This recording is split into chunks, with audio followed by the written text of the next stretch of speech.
আসসালামু আলাইকুম শিক্ষার্থীরা, আমরা প্রথম অধ্যায় শেষ করেছিলাম। সেই অধ্যায়টুকু পুনরালোচনা করে আমরা আজকে জ্ঞানমূলক অনুধাবন এবং উচ্চতর দক্ষতা প্রয়োগ প্রশ্নগুলো নিয়ে আলোচনা করব। আমরা এই অধ্যায় থেকে শুরুতেই দেখেছিলাম ব্যবস্থাপনা কি বা ব্যবস্থাপনা কাকে বলে। ব্যবস্থাপনা কি?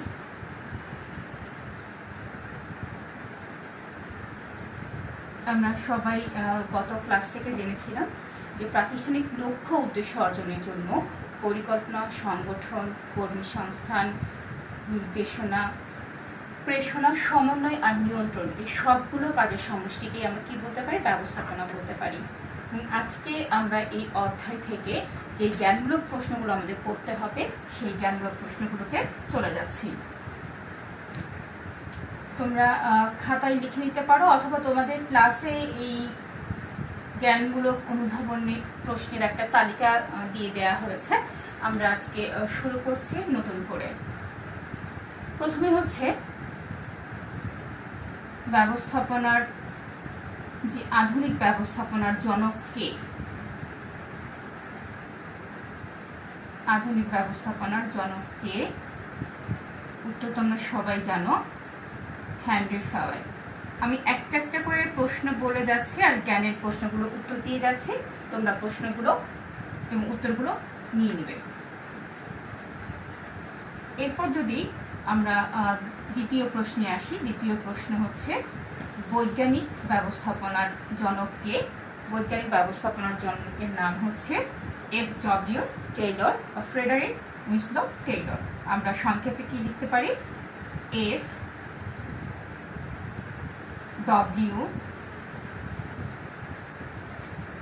টেইলর। এরপরে আমাদের যে পরবর্তী যে প্রশ্ন, সেই পরবর্তী প্রশ্ন হচ্ছে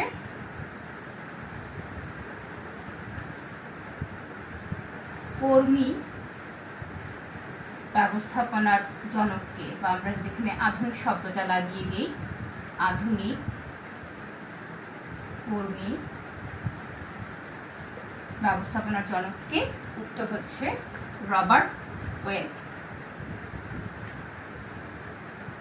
রবার্ট ওয়েন। এই আমাদের তিনজন জনক, এই তিনজন জনকের নাম তোমরা শিখে রাখবে। ঘুরে ফিরে প্রত্যেকটা বছরই বোর্ডে এই প্রশ্নগুলো দেখা যায়, প্রশ্নগুলো। 4 নম্বর যে জ্ঞানমূলক প্রশ্ন, সেই 4 নম্বর প্রশ্নের জ্ঞানমূলক হচ্ছে শিল্প বিপ্লব। শিল্প বিপ্লব কি বা শিল্প বিপ্লবের সময় কাল কত? শিল্প বিপ্লব কি? শিল্প বিপ্লব কি? শিল্প বিপ্লব হচ্ছে গ্রেট ব্রিটেনে যখন আধুনিক যে কলা কৌশল আছে, আধুনিক প্রযুক্তি এবং চাকা আবিষ্কার হওয়ার পর আধুনিক যেই যন্ত্রপাতি প্রয়োগ করে ব্যবসায় বাণিজ্যের ব্যাপক পরিবর্তন আনা হয় এবং ব্যাপক উন্নতি সাধন করা হয়, সেই সময়কে শিল্প বিপ্লব বলা হয়। এবং এর সময়কাল হচ্ছে 1750 থেকে 1850 সাল। এই গেল শিল্প বিপ্লব নিয়ে। এরপরে আমাদের পরবর্তী জ্ঞানমূলক প্রশ্ন 5 নাম্বার, সেটা হচ্ছে ব্যবস্থাপনা কি? আমরা ব্যবস্থাপনা কি এর উত্তর আমরা জানি। ব্যবস্থাপনা হচ্ছে প্রাতিষ্ঠানিক লক্ষ্য উদ্দেশ্য অর্জনের জন্য গৃহীত যাবতীয় কার্যাবলী, যা পরিকল্পনা, সংগঠন এবং অন্যান্য যে ব্যবস্থাপকের কাজ আছে সেগুলোর মাধ্যমে সম্পাদন করা হয়। এরপরের প্রশ্নটা হচ্ছে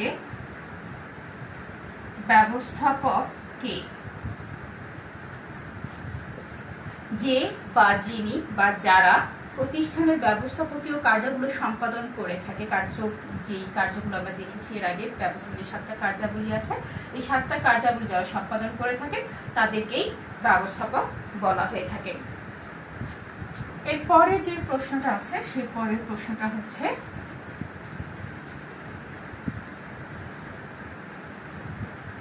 বৈজ্ঞানিক ব্যবস্থাপনা কি? উত্তর আসলে জায়গার স্বল্পতার কারণে লেখা যাচ্ছে না, আমি বলে যাচ্ছি, তোমরা খেয়াল করে শোনো, তারপরে যদি প্রয়োজন হয় আমরা পরের ক্লাসে আবার এগুলো রিপিট করব। বৈজ্ঞানিক ব্যবস্থাপনা হচ্ছে গতানুগতিক যে ব্যবস্থাপনা আছে, এই গতানুগতিক ব্যবস্থাপনার বাইরে বিজ্ঞানসম্মত এবং আধুনিক কলা কৌশল প্রয়োগের মাধ্যমে পরীক্ষা নিরীক্ষার মাধ্যমে ব্যবস্থাপনা সেটা প্রয়োগ করে শ্রমিক কর্মীদের দক্ষতা বাড়ানোর মাঝে পাশাপাশি প্রতিষ্ঠানের প্রত্যেকটা কাজে দক্ষতা বাড়ানোটাকে বলা হচ্ছে বৈজ্ঞানিক ব্যবস্থাপনা। ব্যবস্থাপনা সর্বজনীন, এই প্রশ্নটা তোমাদেরকে শিখতে হবে 1 এবং 2, মানে হচ্ছে জ্ঞানমূলক ও অনুধাবনমূলক দুটো প্রশ্নের জন্য তোমাদেরকে শিখে নিতে হবে।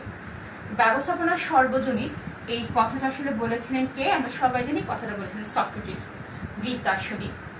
তিনি যা মানে বলতে চেয়েছেন বা বোঝাতে চেয়েছেন যে ব্যবস্থাপনার আসলে প্রয়োগযোগ্যতা সব জায়গাতেই আছে। ব্যক্তি জীবন, আমাদের পারিবারিক জীবন, রাষ্ট্রীয় জীবন, সামাজিক জীবন, সব জায়গায় আমরা ব্যবস্থাপনার প্রয়োগ দেখতে পাই। এবং ব্যবস্থাপনার যে বিভিন্ন ক্ষেত্রগুলো আছে, প্রত্যেকটা ক্ষেত্রের প্রয়োগ আসলে ভিন্নতা থাকলেও প্রত্যেকটা জায়গাতেই আসলে ব্যবস্থাপনার যে কাজগুলো আছে সেগুলো প্রয়োগ করা হয় বলে বা যোগ্যতা আছে বলে একে ব্যবস্থাপনা সর্বজনীন বলা হয়ে থাকে। এরপরের যে জ্ঞানমূলক প্রশ্ন, সেই জ্ঞানমূলক প্রশ্নটি হচ্ছে MBO কি? এটা ব্যাখ্যা হচ্ছে ম্যানেজমেন্ট বাই অবজেক্টিভস। তার মানে হচ্ছে উদ্দেশ্য ভিত্তিক ব্যবস্থাপনা। তার মানে হচ্ছে ব্যবস্থাপনাকে যখন কোনো নির্দিষ্ট উদ্দেশ্য ভিত্তিক ব্যবস্থাপনা, যখন নির্দিষ্ট কোনো উদ্দেশ্য নিয়ে, এবং আলাদা একটা বিষয় হচ্ছে এই MBO বা ম্যানেজমেন্ট বাই অবজেক্টিভস। এর MBO থেকে আরো একটা প্রশ্ন হয়ে থাকে যে MBO এর প্রবক্তাকে, তার মানে আমরা জানি প্রবক্তা মানে হচ্ছে কে এই সম্পর্কে আলোচনা করেছিলেন। তার নাম হচ্ছে পিটার এফ, আমরা ড্রুকার বা ড্রাকার যে কোনো একটা নাম উচ্চারণ করতে পারি। তার নাম হচ্ছে পিটার এফ ড্রুকার বা ড্রাকার। এরপরে আমরা যে প্রশ্নটি নিয়ে আলোচনা করব সেই প্রশ্নটি হচ্ছে ব্যবস্থাপনা চক্র কি? ব্যবস্থাপনা চক্র আমরা গত ক্লাসে এই নিয়ে আলোচনা করেছিলাম, আমরা আর এটা জ্ঞানমূলক হিসেবে দেখে নিচ্ছি। ব্যবস্থাপনা চক্র হচ্ছে ব্যবস্থাপনার যে কার্যাবলীগুলো আছে, এই কার্যাবলী চক্র কি? ব্যবস্থাপনার চক্র হচ্ছে ব্যবস্থাপনার কাজগুলো চক্রাকারে আবর্তিত হওয়া। গতকাল আমরা দেখেছিলাম গত ক্লাসে প্রত্যেকটা কাজ একটা করে চক্র আকারে আবর্তিত হয়, এই কাজগুলিকে বলা হচ্ছে ব্যবস্থাপনার চক্র। আমরা যদি এটা 1 নম্বরের জন্য আসে তখন আমরা বলবো যে ব্যবস্থাপনার কাজগুলো চক্রাকারে আবর্তিত হওয়াকে ব্যবস্থাপনার চক্র বলা হয়ে থাকে। এর পরের প্রশ্ন হচ্ছে প্রশাসন কি? সাধারণত প্রতিষ্ঠানের যারা নীতি নির্ধারণ করে থাকে বা ব্যবস্থাপকীয় বা উদ্দেশ্য বা পরিকল্পনার কাজ বা নীতি নির্ধারণ বা উদ্দেশ্য নির্ধারণ যারা করে থাকে তাদেরকেই প্রশাসন বলা হয়। এই প্রশাসনে আসলে কি করা হয়? বিভিন্ন ধরনের মানসিক প্রক্রিয়ার মাধ্যমে প্রতিষ্ঠানের যাবতীয় সিদ্ধান্তগুলো গ্রহণ করা হয়। তো শিক্ষার্থীরা মোটামুটি এই ছিল আমাদের জ্ঞানমূলক প্রশ্নগুলো। শিক্ষার্থীরা জ্ঞানমূলক প্রশ্নের পরে এখন আমরা আলোচনা করব অনুধাবন প্রশ্ন নিয়ে। অনুধাবন প্রশ্নের প্রথম যে প্রশ্নটা সেটা হচ্ছে ব্যবস্থাপনার চক্র বলতে কি বোঝায়। আমরা ব্যবস্থাপনার চক্র এই পর্যন্ত বেশ কয়েকবারই দেখেছি, আমরা আবারও বলছি যে ব্যবস্থাপনার যে কার্যাবলীগুলো আছে এই কার্যাবলীগুলো চক্রাকারে আবর্তিত হওয়া, শুরু থেকে শেষ পর্যন্ত যাওয়ার যে ধাপগুলো বা প্রক্রিয়া বা প্রসেস যেটা সেটাকে বলা হচ্ছে ব্যবস্থাপনার চক্র। আমরা যদি পরীক্ষার খাতায় লিখতে যাই আমাদেরকে অবশ্যই একটা বিষয় মাথায় রাখতে হবে, অনুধাবন প্রশ্নের উত্তরগুলো লেখার সময় 2 প্যারায় লিখতে হবে। কারণ তোমরা জানো যে অনুধাবন প্রশ্নের জন্য নম্বর বরাদ্দ হচ্ছে 2 নাম্বার। ব্যবস্থাপনা চক্র বলতে কি বোঝায়? ব্যবস্থাপনা চক্রের জন্য আমরা একটা সংজ্ঞা পাবো। এই চক্রটা মানে 1 নম্বর বরাদ্দ থাকবে এবং এই চক্রকে যখন আমরা ব্যাখ্যা করব তখন সেটা আরো একটা নম্বর ক্যারি করবে। এই কারণে আমাদের উত্তরটা স্পষ্টভাবে বোঝার জন্য আমাদের কি করতে হবে, প্রত্যেকটা অনুধাবনের প্রশ্নগুলো দুটো প্যারায় আলোচনা করতে হবে। তাহলে তোমার জন্য এবং যিনি খাতা মূল্যায়ন করবেন দুজনের জন্য লিখতে এবং খাতা মূল্যায়ন করতে সহজ হবে। তাহলে ব্যবস্থাপনা চক্র বলতে আমরা কি শুরুতে এভাবে বলতে পারি, ব্যবস্থাপনা চক্র হচ্ছে ব্যবস্থাপনার কাজ হলো চক্রাকার আবর্তিত হওয়া। তারপরে আমরা ব্যাখ্যায় চলে যাব। প্রাতিষ্ঠানিক লক্ষ্য উদ্দেশ্য অর্জনের জন্য কোনো একটা নির্দিষ্ট বিষয় অবশ্যই খেয়াল রাখতে হবে যে কোনো একটা নির্দিষ্ট উদ্দেশ্য অর্জন, এই শব্দটা থাকতে হবে। নির্দিষ্ট একটা উদ্দেশ্য অর্জনের জন্য পরিকল্পনা থেকে শুরু করে সংগঠন, কর্মী সংস্থান, নির্দেশনা, প্রেষণা, সমন্বয় ও নিয়ন্ত্রণ, এই 7টা কার্যাবলী ঘুরে ঘুরে আসাকে আমরা কি বলতে পারি, ব্যবস্থাপনা চক্র বলতে পারি। তো এবার আমরা আসি ব্যবস্থাপনাকে অর্থনৈতিক সম্পদ বলা হয় কেন, এই প্রশ্নের উত্তরে। এর আগে আমাদেরকে বলতে হবে যে অর্থনৈতিক সম্পদ বলতে আসলে কি বোঝায়।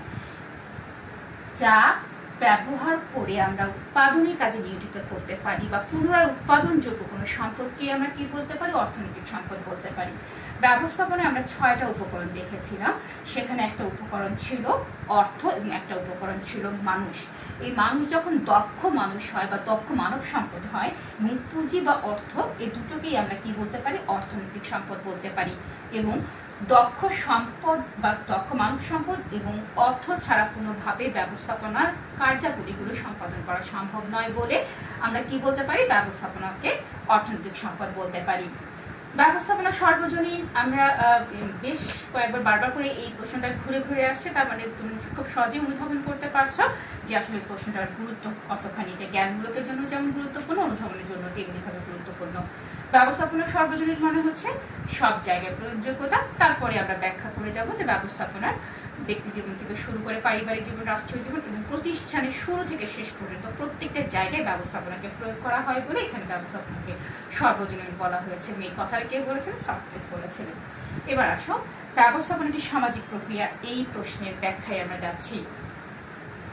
ব্যবস্থাপনা একটি সামাজিক প্রক্রিয়া, তার আগে আমাদেরকে আসলে বলতে হবে যে সামাজিক এই বিষয়টা কি।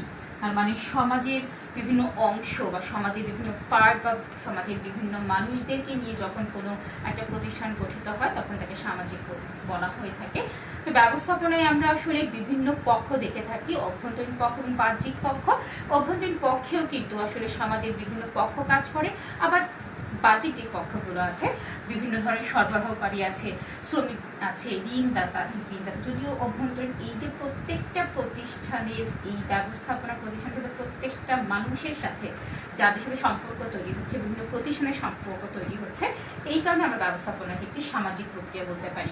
আমাদের এক কথায় যদি কনক্লুশনে চলে আসি সেক্ষেত্রে আমরা বলতে পারি ব্যবস্থাপনা যেহেতু সমাজের বিভিন্ন মানুষের অংশগ্রহণের মাধ্যমে পরিচালিত হয় বা বিভিন্ন সমাজের মানুষের সাহায্য নিয়ে পরিচালিত হয়, বিভিন্ন মানুষকে নিয়ে সমাজের বিভিন্ন অংশের জন্য পরিচালিত হয় বা ব্যবস্থাপকীয় কার্যাবলীগুলো সম্পাদন করা হয়, সেহেতু ব্যবস্থাপনা একটি সামাজিক প্রক্রিয়া।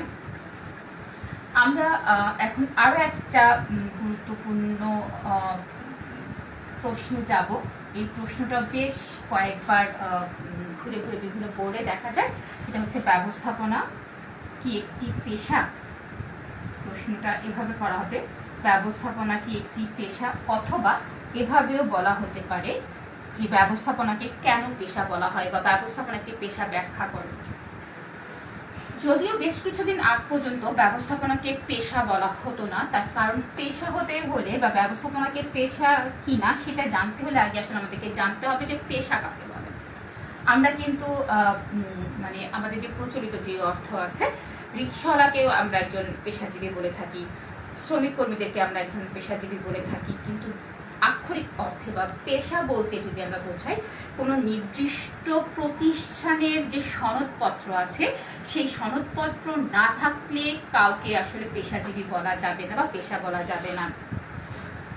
বাংলাদেশে আসলে এই ধরনের প্রতিষ্ঠান খুব কম। অতি সম্প্রতি তোমরা জেনে থাকবে যে বিজিএবি বা ঢাকা বিশ্ববিদ্যালয়ের যে MBA ইনস্টিটিউশন আছে তারা আসলে নতুন করে বা সম্প্রতি ব্যবস্থাপনার গুরুত্ব অনুধাবন করে ব্যবস্থাপনাকে একটি পেশা হিসেবে মূল্যায়ন করার জন্য বা সনদপত্র প্রদান করে বিভিন্ন ব্যক্তি যারা এই বিষয়ে পড়াশোনা করছে তাদেরকে সনদপত্র প্রদান করে থাকে। এজন্য বর্তমানে আমরা ব্যবস্থাপনাকে কি বলবো, পেশা হিসেবে আখ্যায়িত করতে পারি। আচ্ছা, এরপরে আমরা আরেকটি প্রশ্নে যাচ্ছি। সেই প্রশ্নটা হচ্ছে উচ্চ স্তরীয় ব্যবস্থাপনা কাকে বলে? আমরা ডিটেলসটায় না যাচ্ছি। উচ্চ স্তরীয় আমি একে একে 3টা স্তরই এখানে লিখে যাচ্ছি: মধ্যস্তরীয় ব্যবস্থাপনা এবং নিম্ন স্তর ব্যবস্থাপনা।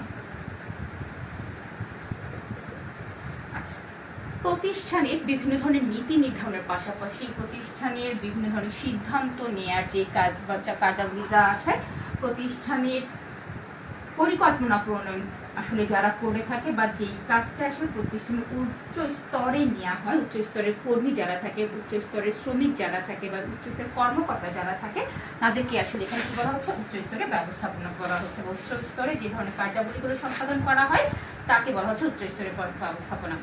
মধ্যস্তরের ব্যবস্থাপনা হচ্ছে উচ্চ স্তরে গৃহীত যেই সিদ্ধান্তগুলো আছে সেই সিদ্ধান্তগুলোর উচ্চ স্তর এবং নিম্ন স্তরের ব্যক্তিবর্গের মধ্যে একটা সম্পর্ক স্থাপন করা বা যোগাযোগ স্থাপন করা বা উচ্চ স্তরে দেয়া আদেশগুলো নিম্ন স্তরে পৌঁছে দেওয়ার কাজ যারা করে থাকে তাদেরকে আসলে মধ্যস্তরের ব্যবস্থাপক বা ব্যবস্থাপনা বলা হয়। বা যে স্তরে উচ্চ স্তরে গৃহীত সিদ্ধান্তগুলো বাস্তবায়ন করার জন্য কাজ করা হয় তাকে মধ্যস্তরের ব্যবস্থাপনা বলা হয়।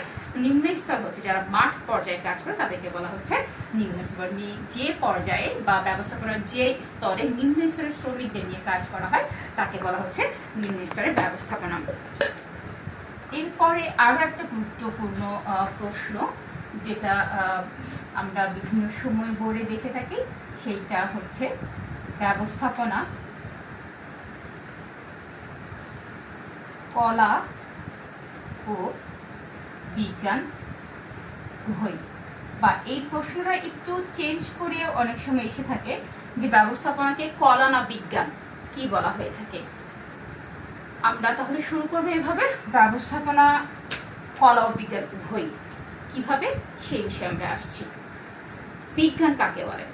বিজ্ঞান হচ্ছে বিশেষ জ্ঞান যেটা পরীক্ষা নিরীক্ষার মাধ্যমে গ্রহণ করা হয়। ব্যবস্থাপনাতেও আমরা বিভিন্ন বিষয়ে, যেমন আমরা দেখেছিলাম পেশার বিভিন্ন তত্ত্বগুলো যদি আমরা দেখে থাকি, নিয়ন্ত্রণের বিভিন্ন তত্ত্বগুলো বা নিয়ন্ত্রণ কৌশলগুলো যখন আমরা দেখবো তখন দেখবো যে সেখানে বিজ্ঞান প্রয়োগের মাধ্যমে এই সিদ্ধান্তগুলো নেওয়া হয়েছে। অন্যদিকে কলা হচ্ছে কত সুন্দরভাবে কত সহজে কোনো একটা কাজ করা যায় বা কাজ করার কৌশলগুলোকে আসলে বিজ্ঞান বলা হয়, কলা বলা হয়। তো সেক্ষেত্রে আমরা কি বলতে পারছি, ব্যবস্থাপনাকে কলা ও বিজ্ঞান উভয় বলা হয়।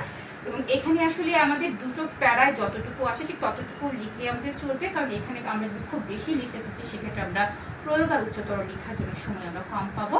এই জন্য আমরা কি শুরু করবো, ব্যবস্থাপনাকে কলা ও বিজ্ঞান, উপরে আলোচনা থেকে আমরা এটাই বলতে পারি ব্যবস্থাপনা কলা ও বিজ্ঞান উভয়। এর পরের যে প্রশ্নটা আছে সেই প্রশ্নটা হচ্ছে প্রশাসনকে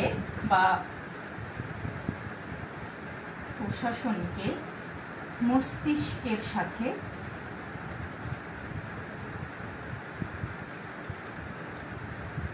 তুলনা করা হয় কেন? আমরা মস্তিষ্ক যদি বলতে চাই বা মাথার কাজ যদি বলতে চাই তাহলে মস্তিষ্কে কি করা হয়, সবচেয়ে গুরুত্বপূর্ণ কাজগুলো করা হয়ে থাকে। কারণ আমরা এটাও জানি যে প্রশাসনে আসলে প্রতিষ্ঠানের যে গুরুত্বপূর্ণ সিদ্ধান্তগুলো আছে বা প্রতিষ্ঠান আসলে কি করবে, কি করতে চাইছে, কিভাবে করতে চাইছে, কতটুকু সময়ের মধ্যে করতে চাইছে, এই বিভিন্ন ধরনের যে বিষয়গুলো আছে এই সিদ্ধান্তগুলো আসলে নিয়ে থাকে প্রশাসন। এই কারণেই আসলে প্রশাসনকে কি বলা হচ্ছে, মস্তিষ্কের সাথে তুলনা করা হয়েছে। এই মস্তিষ্কের মধ্য দিয়ে যে কাজগুলো আসলে সিদ্ধান্ত নেওয়া হয়, শরীরের অন্যান্য যেই উপকরণ যেগুলো আছে বা শরীরের হাত পা চোখ কান্নাকে কথা যদি আমরা বলি, সেক্ষেত্রে ব্যবস্থাপনার বা প্রশাসনের বাইরে যে ব্যবস্থাপনা আছে, ব্যবস্থাপনায় কি করে থাকে, এই পুরো বিষয়টাকে নিয়ন্ত্রণ করে থাকে। তাহলে আমরা যদি একটা মানব দেহ যদি এভাবে যদি একে দেখাই যে এটা হচ্ছে একটা, তাহলে এভাবে যদি আমরা চিন্তা করি তাহলে এটা হচ্ছে প্রশাসন, যাকে মস্তিষ্কের সাথে তুলনা করা হয়েছে। আর এই বাকি যে পোর্শনটুকু আছে, এই পুরো পোর্শনটুকে আমরা কি বলতে পারি? শরীর বা ব্যবস্থাপনা বলতে পারি। তার মানে এভাবে আমরা ব্যাখ্যা করতে পারি যে মাথাটা হচ্ছে কি, মস্তিষ্ক কি করছে? প্রশাসন। এখান থেকে আসলে যাবতীয় যা কিছু আছে সবটাই আসলে এই প্রশাসনের কাজগুলো আসলে কি করে থাকে? ব্যবস্থাপনা করে থাকে। তাহলে আমরা খুব সহজেই বলতে পারি প্রশাসনকে আসলে মস্তিষ্কের সাথে তুলনা করা হয়েছে বা তুলনা করা যায়। তো শিক্ষার্থীরা, এর সাথে শেষ হয়ে গেল আমাদের অনুধাবনমূলক প্রশ্নগুলো।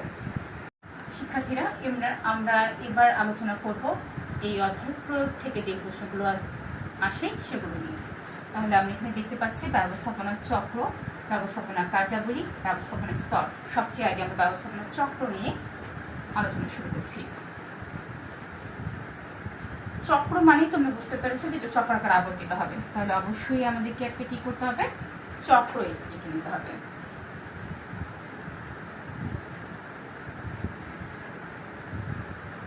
তাহলে 1 2 3 4 5 6 7।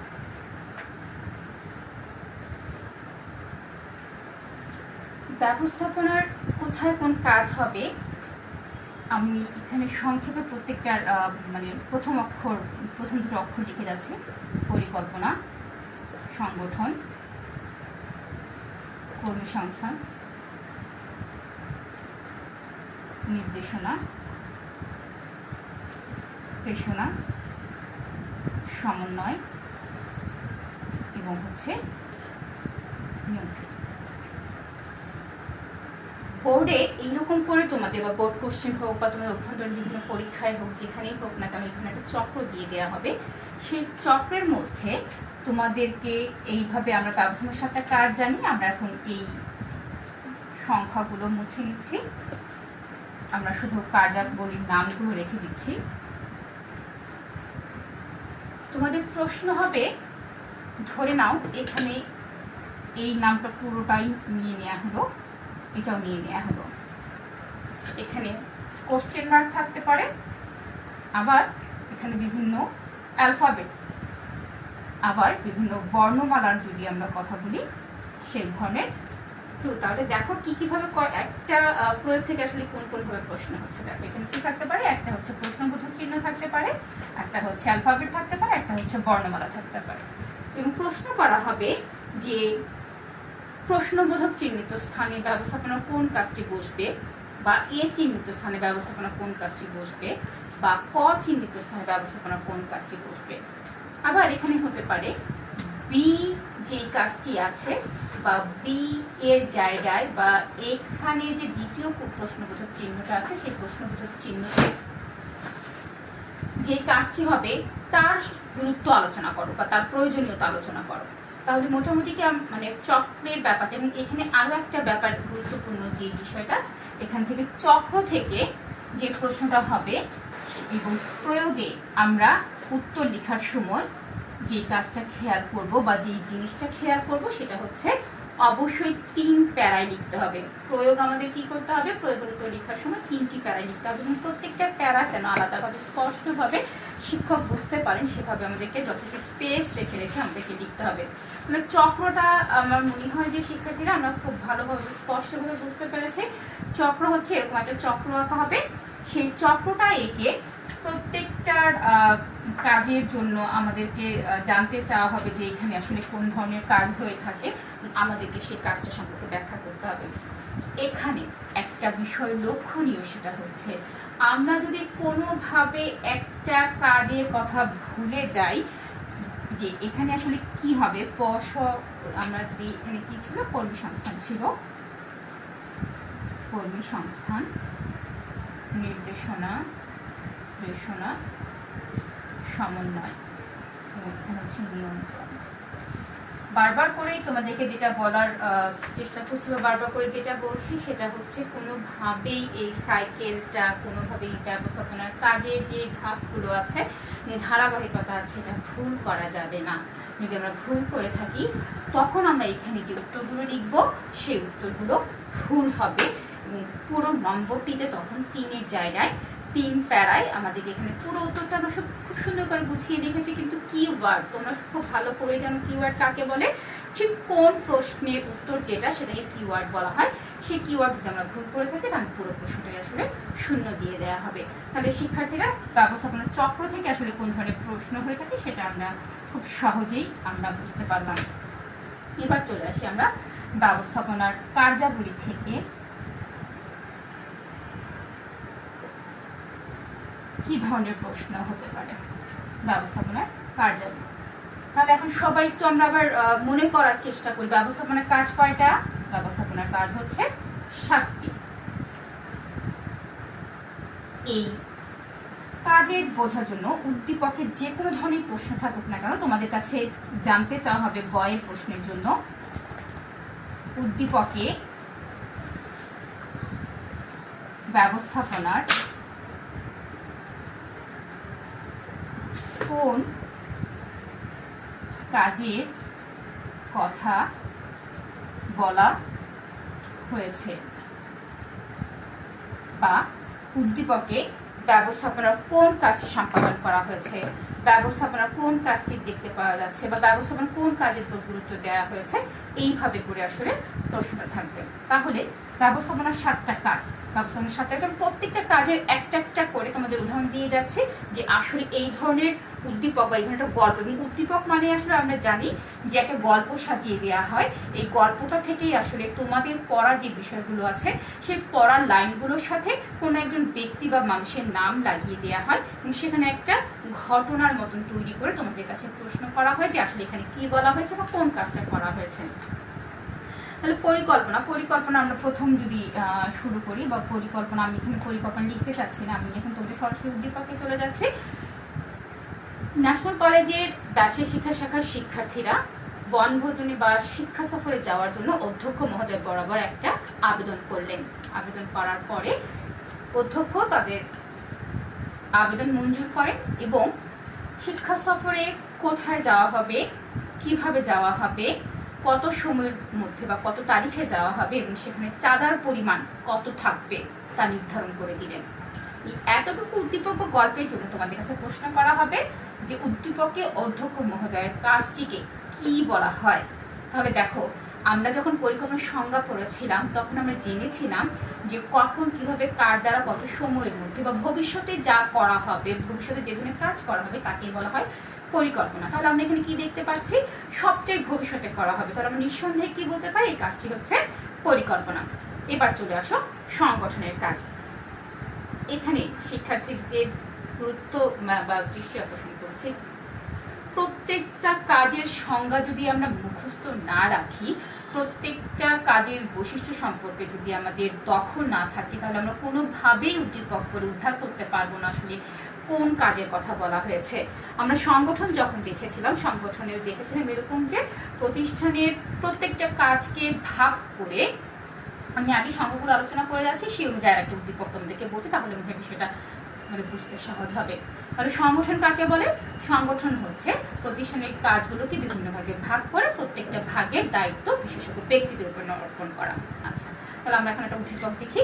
জনাব রহিম তিনি তার প্রতিষ্ঠানের সবগুলো কাজকে বিভিন্ন ভাগে ভাগ করলেন, কিন্তু বিভিন্ন ভাগে ভাগ করলেন না, বিভিন্ন ভাগে ভাগ করার পরে বিভিন্ন উপায় উপকরণগুলোকে জোগাড় করলেন। জোগাড় করার পর প্রত্যেকটা কাজের জন্য আবার নির্দিষ্ট ব্যক্তিকে দায়িত্ব ও ক্ষমতা বা দায়িত্ব কর্তৃত্ব প্রদান করলেন। তাহলে এখন বলো যে আসলে কাজটিতে উদ্দীপকে কোন ধরনের কাজের কথা বলা হয়েছে। এটা নিঃসন্দেহে কি হবে? সংগঠন। কারণ আমরা কি জানি, সংগঠনের কাজগুলোকে ভাগ করে উপায় উপকরণ জোগাড় করে দায়িত্ব কর্তৃত্ব নির্ধারণ করতে বলা হয়েছে বা করা হয় যে কাজে, সেটা তাকে বলা হচ্ছে সংগঠন। এবার চলে আসো, আমরা আলোচনা করব কর্মী সংস্থান। কর্মী সংস্থানের সংজ্ঞাটা আমরা একবার মনে করে নিই। কর্মী সংস্থানের সংজ্ঞাটা কি বলছি আমরা,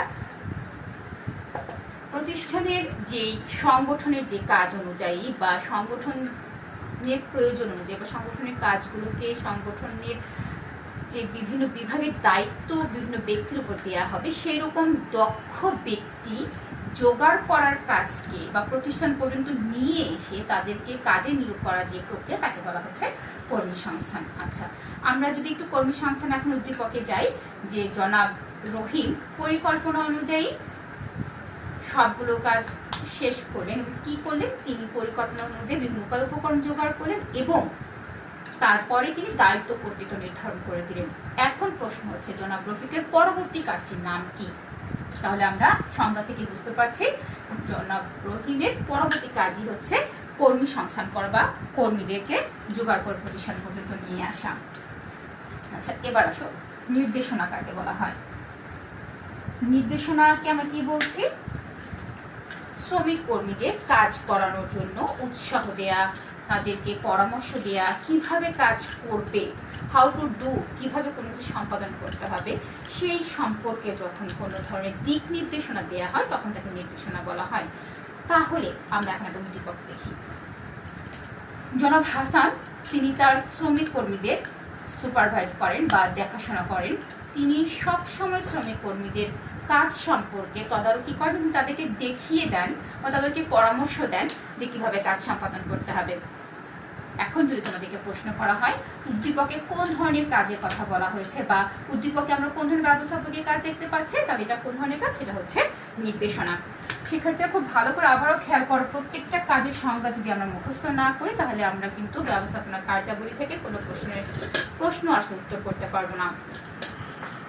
এবার আসো আমরা আলোচনা করছি প্রেষণা।